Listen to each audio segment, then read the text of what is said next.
اچھا تو سر پاکستان کے انڈیا سے پیچھے رہ جانے کی وجہ کیا ہے؟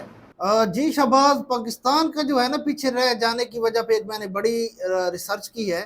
ایک پورا ڈیٹا مواد اکٹھا کیا ہے، لیکن بڑے حوصلے اور تحمل سے آپ لوگوں کو سننا پڑے گا۔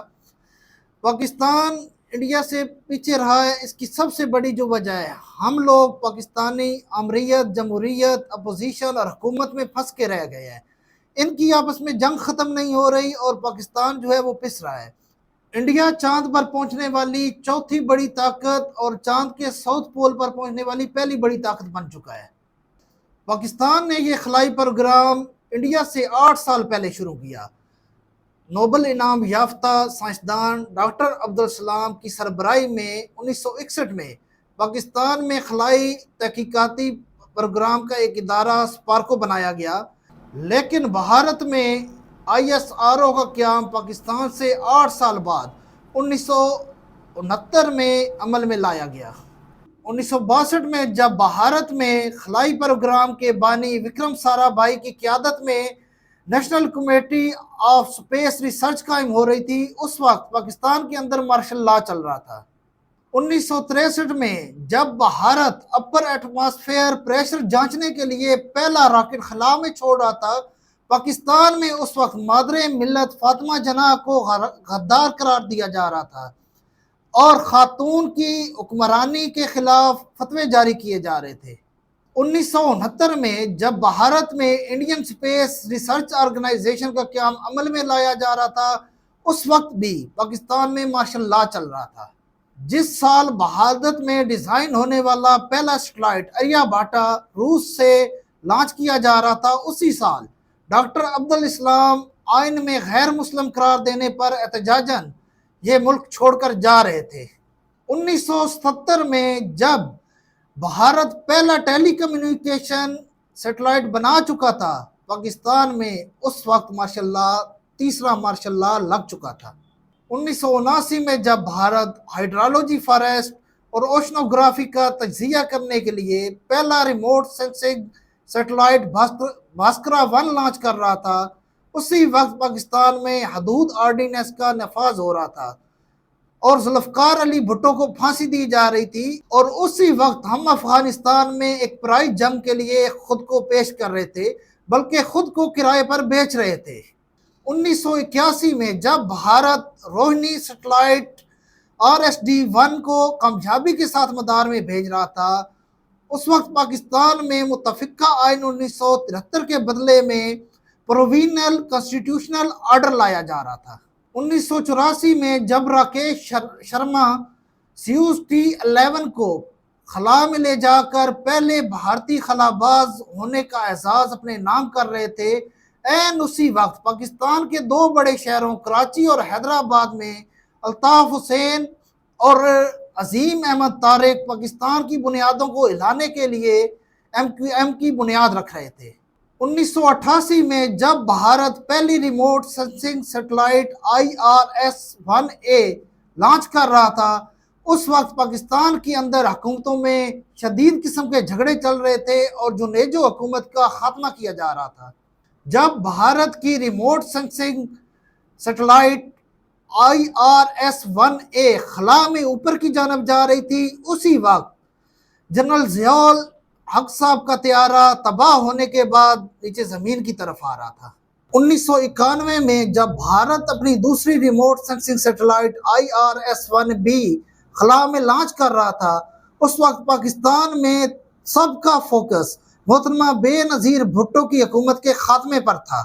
1993 میں جب بھارت کی پہلی polar satellite launch vehicle PSLV-D-1 خلا میں جا رہی تھی، اسی وقت پاکستان میں نواز شریف حکومت کو استعفیٰ دینے پر مجبور کیا جا رہا تھا۔